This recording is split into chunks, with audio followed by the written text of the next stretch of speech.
आज हम शुरू करेंगे सबसे पहले राजस्थान की प्राचीन सभ्यताएं। देखो सभ्यताओं के अंदर देखो कालीबंगा है, आहड़ है, गणेश्वर है, बालाथल है, बैराठ है। देखो इसका जिला चेंज है, इसका जिला कोटपुतली बहरोड हो गया है, आपके यहीं पर शैम है, बाकी सबके जिले शैम हैं। थोड़ा सा ध्यान देंगे और बहुत जल्दी आपको सारी चीजें 15 से 20 मिनट के अंदर 2 प्रश्न मान के चलिए एग्जाम में आते ही आते हैं। सभ्यता हो या राजवंश हो, बहुत इंपॉर्टेंट टॉपिक है। सबसे पहले सभी साथी इस वीडियो को लाइक जरूर कर देना। हाँ जी, वीडियो को लाइक जरूर करना जितने भी साथी जुड़े हैं। कालीबंगा है वो कांस्य युगीन सभ्यता है। देखो थोड़ा सा पहला प्रश्न जो आता है, कालीबंगा कैसी सभ्यता है? कालीबंगा आपके कांस्य युगीन है। कहां से कालीबंगा, कहां से कांस्य युगीन? काका कहां का? कांस्य युगीन हनुमानगढ़ के अंदर। आहड़ की जो सभ्यता है, आहड़ हो गया। इसके साथ साथ हम बात करें, आहड़ की सभ्यता हो गई आपके, गणेश्वर हो गई और बालाथल हो गई। तीनों ताम्र युगीन है, ताम्र पाषाणिक सभ्यताएं हो जाती हैं। और बैराठ है वो लो युग की है। बैराठ लो युगीन, बै से बैराठ, लो से लो युगीन। बोलो क्या आ गया काके के बाद? आ बैल मुझे मार। हाँ, आ बैल मुझे मार का लो युगीन कौन सी है? बैराठ है। बैल से बैराठ, ल से लो युगीन। काका कौन? कांस्य युगीन है। कौन सी? कालीबंगा। अब देखो कालीबंगा को हम थोड़ा सा पढ़ना स्टार्ट करें तो कालीबंगा के अंदर देखो, कालीबंगा हनुमानगढ़ की सभ्यता है। प्राचीन सरस्वती नदी जो ऋग्वेद काल में हुआ करती थी, जो वर्तमान में घग्गर नदी है, इसे कई नामों से जाना गया है। इसे द्रुष्यदी कहते हैं, इसे नट नदी कहते हैं, इसे मृत नदी कहते हैं जो डाइड मर गई है, लुप्त नदी कहते हैं, इसे बहुत सारे नामों से जाना गया।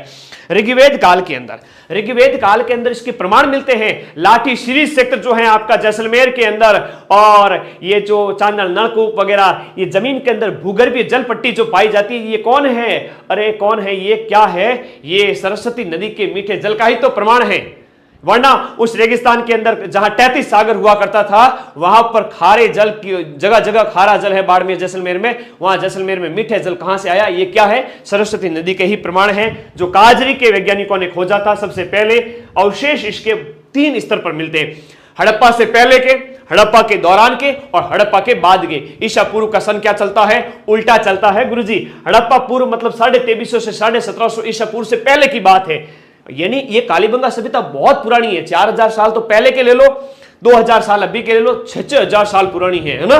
और पूर्व हड़प्पा के बाद में हड़प्पा काल के भी अवशेष, हड़प्पा काल में भी यहां पर लोग रहते थे, हड़प्पा काल में भी यहां पर लोग रहते थे, और उसके अवशेष 2350 से 1700 ईसा पूर्व के अवशेष भी यहां पर मिले हैं। पश्च हड़प्पा यानी 1750 ईसा पूर्व के बाद में 1500 1000 ईसा पूर्व, समय ईसा पूर्व में क्या चलता था? उल्टा चलता था। ठीक है, तो 3 स्तर के अवशेष मिलते हैं, 3 काल के अवशेष मिलते हैं।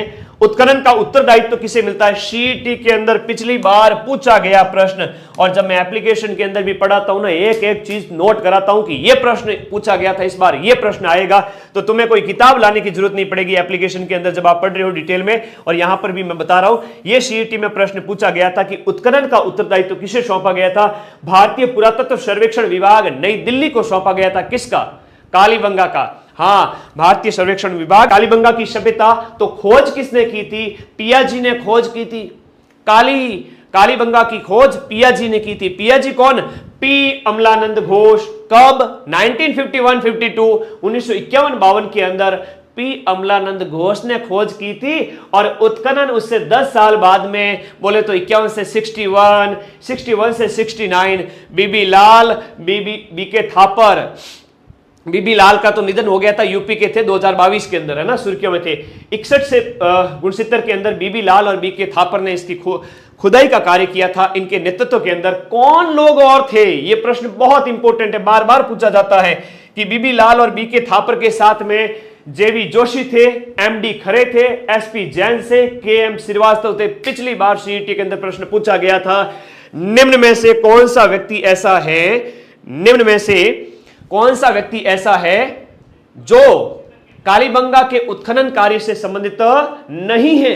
हाँ, उस समय ये ऑप्शन में 4 लोग और थे, बीबी लाल और बीके थापर। टोटल 6 लोग आपको याद रखना है, लेकिन मुख्य जो योगदान है वो बीबी लाल और बीके थापर का है।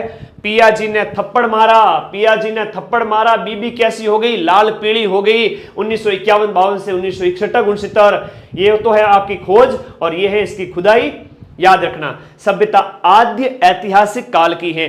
ऐतिहासिक काल से पहले आदि ऐतिहासिक काल हुआ करता था, उससे पहले प्राक ऐतिहासिक काल हुआ करता था। ये आदि ऐतिहासिक काल के हैं, जब हमारे उस समय के मानव के जो लिखे पढ़ी, जो उसके लिखने पढ़ने का जो उसने जो लिपि थी वो हम पढ़ नहीं पाए। ये कांस्य युगीन है। आदि ऐतिहासिक काल के अंदर कांस्य युग चल रहा था, उस समय की सभ्यता है। ट्रिक तो काका समझ में आ गई। कालीबंगा कांस्य युगीन।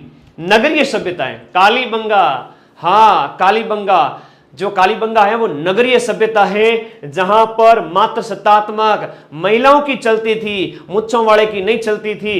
परिवार एकल हुआ करता था, एकल परिवार, हम दो हमारे एक, या एक भी नहीं, ये होता था। कहने की बात है नगरीय सभ्यता कालीबंगा। पियाजी की नहीं चलती थी, किसकी चलती थी? मात्र सत्तात्मक समाज, एकल परिवार। अब देखो ये प्रश्न तो आते ही आते हैं एग्जाम के अंदर।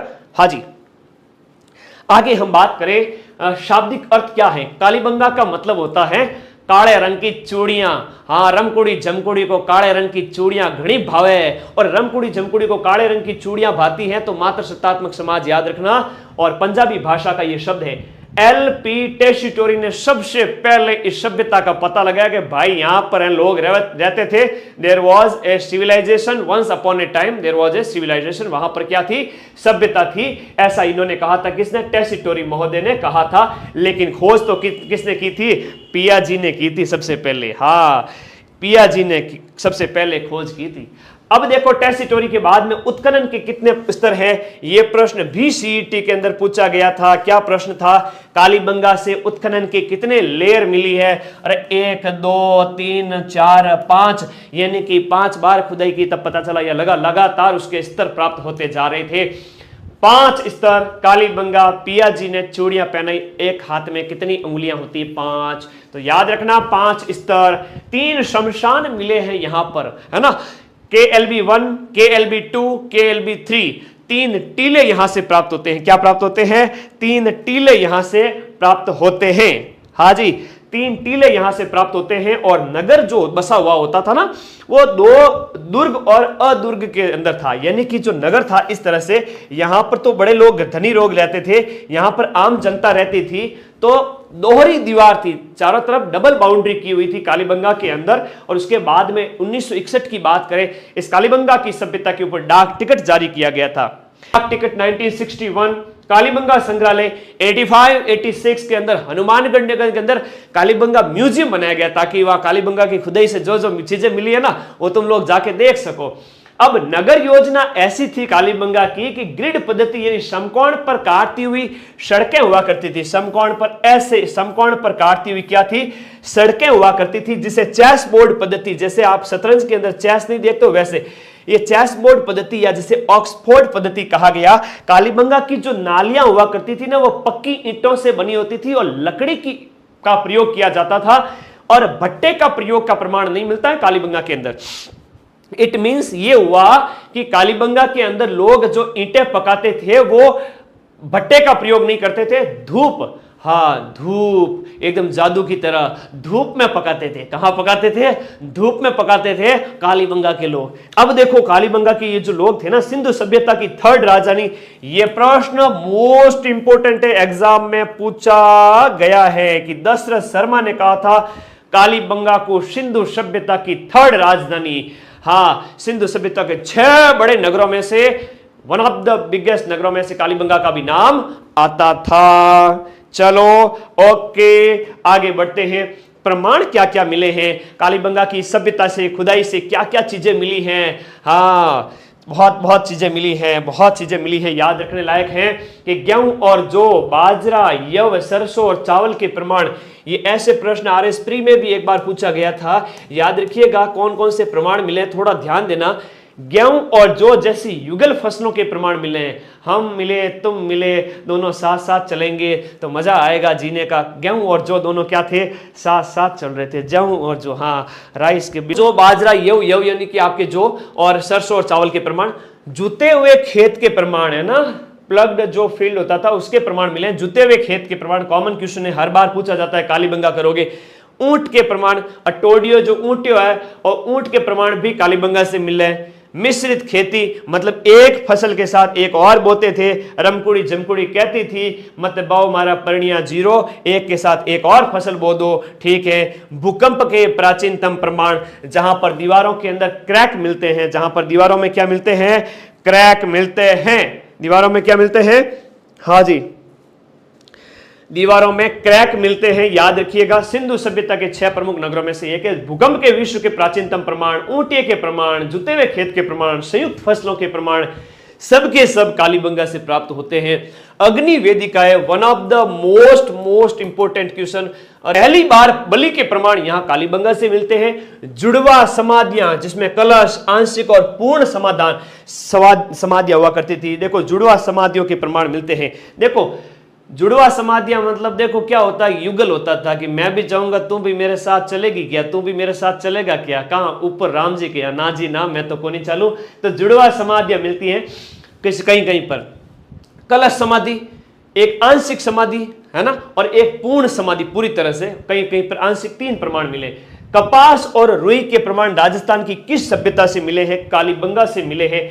बेलनाकार मोहरें मिली हैं बेलन के जैसी, जिसकी शादी हो रखी है उसको तो पता है, रोज बेलन का काम पड़ता है क्योंकि पीछे से बेलन आता है उसके। I have no experience but I can explain. अब बेलनाकार मोहरें यहां से मिलती है मेसोपोटामिया की सभ्यता के साथ में। देखो भाई मेसोपोटामिया की सभ्यता के साथ में हमारा व्यापार हुआ करता था, इस वजह से ये जो बेलनाकार मोहरें मिली हैं, हम कह सकते हैं कि इंटरनेशनल ट्रेड था। कहां, कालीबंगा के अंदर। छिद्रित खोपड़ी एक हाइड्रोस्प्लिक्स रोग है, उसके प्रमाण भी कालीबंगा से मिले, यानी एक छिद्रित खोपड़ी मिली है। और मिट्टी के खिलौने भी कालीबंगा से मिले। रिवीजन कर लेना, सब कुछ याद हो जाएगा। ये पिछली बार सीईटी के अंदर पूछा गया प्रश्न है, ध्यान रखना, ऐसा प्रश्न पूछा गया था। सैंधव लिपि के प्रमाण राजस्थान का एकमात्र स्थल है। शंख लिपि वाला पिछली बार पूछा गया था, शंख लिपि वाला एक प्रश्न पूछा गया था, हाँ शंख लिपि वाला पूछा गया था, ध्यान रखिएगा। यह भी बहुत इंपॉर्टेंट है इस बार सीईटी के लिए। सैंधव लिपि के प्रमाण, सिंधु सभ्यता के टाइम की जो लिपि है उसके प्रमाण राजस्थान के एकमात्र स्तर कालीबंगा से मिलते हैं। और भूरे लाल पॉलिशदार, भूरे और लाल पॉलिश की हुई काले चित्रित, जो काले रंग के चित्रित किए गए मिट्टी के बर्तन कहां से मिलते हैं, कालीबंगा। अब कालीबंगा की जितनी भी कहानी है लास्ट के 2 मिनट में वापस बता दूंगा कि देखो उदयपुर से आहड़ की सभ्यता के प्रमाण मिलते हैं। दूसरी सभ्यता की हम शुरुआत करते हैं, इसे ताम्रवती नगरी कहते हैं। एक प्रश्न जो बच्चों को बार बार कंफ्यूज करता है, हाँ एक प्रश्न जो बच्चों को बार बार कंफ्यूज करता है, एक है आपका ताम्रवती नगरी और एक है ताम्र सभ्यताओं की जननी। ताम्रवती तो कौन, आहड़। ताम्र सभ्यताओं की जननी कौन, गणेश्वर। याद रखना, बड़ा कंफ्यूज करता है बच्चों को। स्थिति कहां है कि उदयपुर के आघाटपुर गांव में बेड़च नदी, जो आयड़ नदी या बेड़च नदी है, अलग अलग नामों से अलग अलग स्थानों पर जानी जाती है, उसके किनारे पर यह ताम्रयुगीन सभ्यता है। इसकी खोज किसने की थी, एक के व्यास ने। आयड़ नदी, आयड़ नदी AK-47 की रफ्तार से आयड़ नदी आ रही है। एक के व्यास, अक्षय कीर्ति व्यास 53 के अंदर। अब देखो उत्खनन किसने किया, RC अग्रवाल 56, फिर HD सांकलिया, हृदय धीरज सांकलिया और VN मिश्र ने 61 के अंदर वापस से खुदाई की। जीव धापा को नहीं तो वापस से खुदाई की HD सांकलिया, VN मिश्र 61 के अंदर। बहुत प्यारा प्रश्न है, बहुत प्यारा प्रश्न है, ध्यान रखिएगा। अब आहड़ के उपनाम एग्जाम में पूछा जाता है। बनास संस्कृति है, बनास नदी के किनारे, वहां बेड़च नदी के किनारे, इस वजह से इसे बनास संस्कृति, बनास सभ्यता, बनास संस्कृति, बेड़च संस्कृति आदि नामों से जाना गया है। भाई जिस नदी के किनारे बसे होंगे इसीलिए तो उसे उस नाम से जाना जाएगा। आघाटपुर भी आहड़ का नाम है, धूलकोट आहड़ का स्थानीय नाम है। एग्जाम में बार बार ये वाला प्रश्न पूछ लिया जाता है। इसके बाद मृतकों का टीला किसे कहते हैं, आहड़ की इसी सभ्यता को कहते हैं। लेकिन मुर्दों का टीला कौन सा है, मोहन जोदड़ो है, याद रखना। मृतकों का टीला कौन सा है, आहड़ है। कालक्रम 1900 ईसा पूर्व से 1200 ईसा पूर्व, मतलब ऋग्वैदिक काल तक ये लोग आ गए थे। उस समय तक के इनके अंदर प्रमाण मिलते हैं, हड़प्पा से लेकर के ऋग्वेद काल तक के। अब आहड़ के अंदर गांव था पितृ सत्तात्मक, मुच्छों वाले आदमी की चलती थी। कालीबंगा में तो औरतों की चलती थी, महिलाओं की चलती थी, मातृ सत्ता की और डाकी पुरुष की चलती नहीं थी। लेकिन आहड़ के अंदर पुरुष की चलती थी, पितृ सत्तात्मक था, संयुक्त परिवार था, एकल नहीं था। उत्खनन में 6 स्तर मिले, वहां 5 मिले थे। ऐसे प्रश्न एग्जाम में पूछे जाते हैं। और मकान है वो कच्ची ईंट और काले पत्थर के बनते थे, ये भी प्रश्न पूछा गया है। कच्ची ईंट और काले रंग के जो पत्थर है उसके मकान कहां से मिले हैं, बात करेंगे आपके आहड़। देखो, जल संरक्षण की चक्रकूप विधि, वाटर हार्वेस्टिंग के प्रमाण आहड़ से मिले, जहां पर घरों का पानी कहां जाता था, जमीन में स्टोर होता था, छोटा टांका वगैरह बना करके, और बिना हत्थे का एक जल पात्र, ऐसा लोटा जिसके क्या है, पकड़ने का कोई पात्र नहीं हुआ, साइड में कोई हत्था नहीं होता था, खाली पकड़ो और पी जाओ पानी। तो ऐसा ईरान के साथ व्यापार की वजह से पॉसिबल हुआ है। बेलनाकार मोहर है कालीबंगा में मिली है। इसका मतलब हमें यह पता चलता है कि कालीबंगा के लोग मेसोपोटामिया के साथ व्यापार करते थे। ये लोग जो है आहड़ वाले ईरान के साथ व्यापार करते थे। मजा आया कि नहीं आया, सच बताना, लाइक कर देना वीडियो को जितने भी बच्चे हैं। अब देखो, ये तो one of the most question है, एग्जाम में बार बार पूछा जाता है कि गोरे और कोठे क्या है। गोरे और कोठे क्या है? मिट्टी के 2 बर्तन हैं, जो बड़े बर्तन हैं वो आहड़ से प्राप्त हुए हैं। तांबे की कुलाड़ियां, भट्टियां सब आहड़ से मिली हैं। लेकिन 99% तक शुद्ध तांबा कहां से मिला है? गणेश्वर से। यह भी ताम्रयुगीन है, थोड़ा सा अंतर समझना, बहुत प्यारा प्रश्न है, याद रखिएगा। इसके बाद में शवाधान, तो यानी डेथ होने के बाद में जलाया, जो उनको दफनाना जलाना, ये जो विधियां थी, तो शवाधान है उनके, याद रखिएगा। बनासियन बुल, टेराकोटा, एक बैल की मूर्तियां मिली है जो मिट्टी की बनी होती थी, यानी टेराकोटा, जो वर्तमान में मोलेला गांव कला हस्तकला के अंदर नहीं समझाया था, वैसे मिट्टी की मूर्तियां आहड़ से मिली हैं बैल की। तो यह प्रश्न आता है। उल्टी तपाई विधि से लाल और काले मिट्टी के बर्तन भी कहां से मिले हैं? आहड़ से मिले हैं, याद रखिएगा। 6 तांबे की मुद्राएं भी कहां से मिली हैं? आहड़ से। अनाज पीसने की पत्थर की चक्की, इस तरह से अनाज पीसने की पत्थर की चक्की हुआ करती है, इसके ऊपर वो जो पत्थर रगड़ा जाता था और अनाज साइड हो जाता था और भर पेट भर लेते थे ये लोग। तो आहड़ हुआ। आहड़ के बाद गणेश्वर, रिवीजन भी कराऊंगा, चिंता मत करो। गणेश्वर नीम का थाना और ताम्रयुगीन सभ्यता है। देखो, आर.सी. अग्रवाल ने खुदाई की थी और साथ में खोज की थी 1972 में। खोज 72, खुदाई 77, खोज 72, खुदाई 77, याद रखिएगा। ये विजय कुमार इसके साथ थे और 1977 के अंदर है ना, 72 और 77, 5 साल का अंतर है खोज और खुदाई के अंदर। अब नीम का थाना कांतली नदी के किनारे, नीम का थाना के अंदर कांतली नदी के किनारे, याद रखना सभी साथी। कांतली को कृष्णावती कहते हैं। कांतली को क्या कहते हैं? कृष्णावती कहते हैं। ओके, कांतली को कहते हैं, कृष्णावती नदी भी कहते हैं, याद रखिएगा। बहुत बढ़िया, बहुत बढ़िया, very good, very good, very good. तो कांतली को कृष्णावती भी कहते हैं। यह सभ्यता लगभग 2800 ईसा पूर्व की है। कब की है? 2800 ईसा पूर्व की है। अब 99% शुद्ध तांबे के प्रमाण कहां से मिले हैं? आपके गणेश्वर से प्राप्त हुए हैं। 99% शुद्ध तांबा, ये इसी वजह से इसे ताम्र संचयी संस्कृति कहते हैं, ताम्र सभ्यताओं की जननी कहते हैं। लेकिन ताम्रवती तो कौन है? आहड़ है। अब देखो, पुरातत्व का पुष्कर कहते हैं इसको, है ना। पुरातत्व का क्या कहते हैं? पुष्कर। अरे भले मानुस, तुम क्यों जावे काशी और पुष्कर?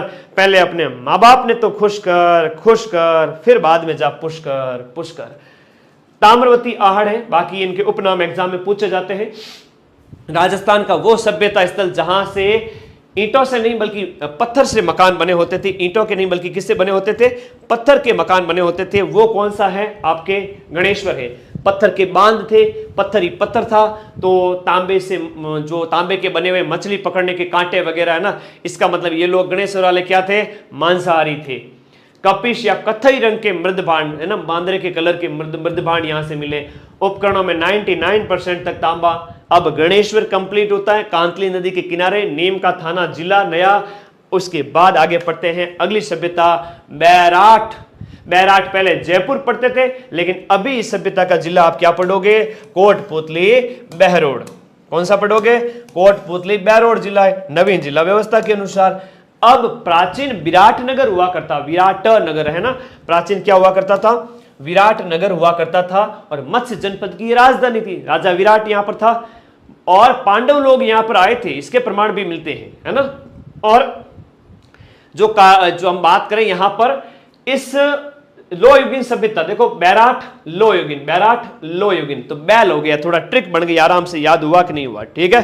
अब देखो आगे नेक्स्ट, जिला कोटपुतली बैरोड, खोज सबसे पहले कालीबंगा इस बैराट की सभ्यता, जैसे कालीबंगा की किसने की थी, एलपी टेसीटोरी ने, और इसकी खोज सबसे पहले कैप्टन बर्ट ने की थी। ब से बर्ट, ब से बैराट। भाबरू शिलालेख भी इसी ने खोजा था, अशोक का, जो वर्तमान में एशियाटिक सोसाइटी ऑफ बंगाल वहां कोलकाता के अंदर रखा हुआ है।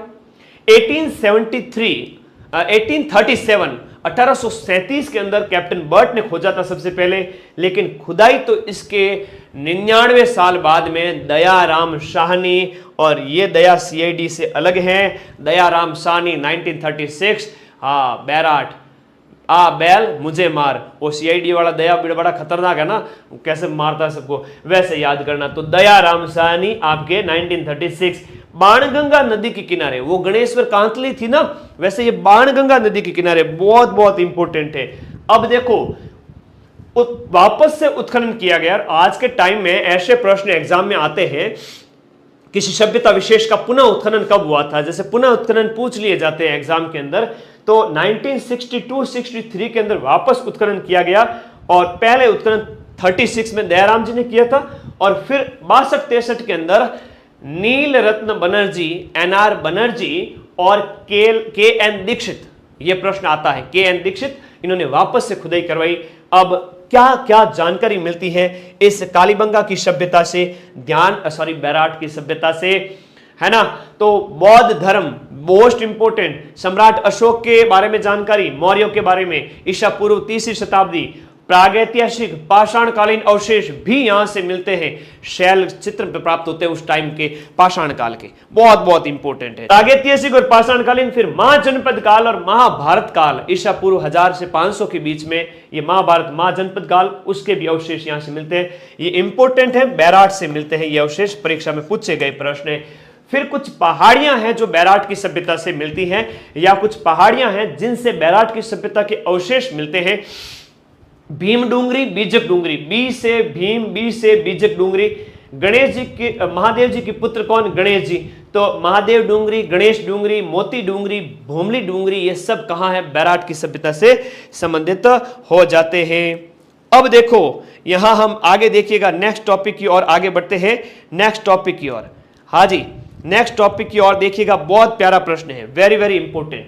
ये कार्लाइल ने, ACL कार्लाइल, देखो इसने दोषा के अंदर सबसे पहले यहां पर इसने दोषा के अंदर भी प्रमाण प्राप्त किए थे, याद करिएगा, दौसा जिले से। और राजस्थान पुरातत्व सर्वेक्षण विभाग का जो स्थापना किसने की थी, इन्होंने की थी। राजस्थान पुरातत्व सर्वेक्षण विभाग, राजस्थान पुरातत्व सर्वेक्षण विभाग का जो संस्थापक था वो कौन है, सर्वेक्षण विभाग का संस्थापक 1881 के अंदर ACL कार्लाइल ने स्थापित किया था। अशोक का सेकंड लेख भीम डूंगरी से इसी ACL कार्लाइल ने स्थापित प्राप्त किया था, और कार्लाइल को राजस्थान में पुरातत्व सर्वेक्षण विभाग का जनक कहा जाता है। बहुत प्यारा प्रश्न है। इस बैराट की सभ्यता की हम बात करें तो प्राचीन युग की इसे चित्रशाला कहते हैं। सबसे ज्यादा बर्ड रॉक पेंटिंग, बर्ड जिन्हीं चट्टानों पर बर्ड की पेंटिंग सबसे ज्यादा, लेकिन धूम मचाले वो भी बूंदी नुक्ती बूंदी खा करके, आहा क्या बात है, गर्दड़ा के अंदर तो राइड करना है ना, बर्ड राइडर रॉक पेंटिंग, ये कहां पर प्राप्त हुई है, बूंदी से। लेकिन आपकी बर्ड रॉक पेंटिंग कहां से मिली है, बैराट से। बाघ, मानव, जो प्राकृतिक जीव जंतु, वनस्पति, इन सब के प्रमाण मिले। भीमलात अलग है जो भरतपुर में है, लेकिन भीमताल तलैया, ये भीम जो अपने हैं, जो भीम जी हैं, भीम पांडु, हाँ भीम पांडव, उनके द्वारा कहते हैं कि उनके पैरों के निशान तालाब बन गए, भीमताल, पांडु पौल, यहां पांडव आए थे अपने अज्ञातवास के दौरान। उत्तर भारतीय काले चमकीले मृदभांड वाली संस्कृति का प्रतिनिधित्व करने वाला राजस्थान का सभ्यता स्थल कौन सा है, उत्तर काले, याद रखिएगा, उत्तर भारतीय काले चमकीले मृदभांड बैराट से मिलते हैं। भवन निर्माण में ईंटें प्रयोग की गई थी। यह सीईटी के अंदर पिछली बार प्रश्न पूछा गया था कि शंख लिपि की जानकारी, गुप्त काल की एक शंख लिपि है, ईसा के बाद की 4वीं शताब्दी की बात करें, जब 320 के लगभग गुप्त काल के साम्राज्य की स्थापना हुई थी, उस समय की शंख लिपि के प्रमाण कहां से मिले हैं, ये भी आपसे याद करेंगे। गुप्तकालीन शंख लिपि की जानकारी भी आपके कहां से मिली है, बैराट से। सूती वस्त्र में चांदी की 8 मुद्राएं, ये प्रश्न भी एग्जाम में पूछा गया है। सूती वस्त्र में चांदी की 8 मुद्राएं और इंडो ग्रीक यानी इंडो यूनानी मुद्राएं कितनी 28 मिली है। 28 और 8 कितने होते हैं, टोटल 36 होते हैं। तो टोटल 36 मुद्राएं इसी बैराट से मिली है। वैनसांग ने इसका उल्लेख किया है। जयपुर के राजा राम सिंह के समय में खुदाई में यहां पर एक सोने का कलश भी मिला है। मुगल काल में एक टकसाल स्थापित की गई थी सिक्के ढालने की। मुगल द्वार बना था अकबर के टाइम में 16वीं सदी के अंदर।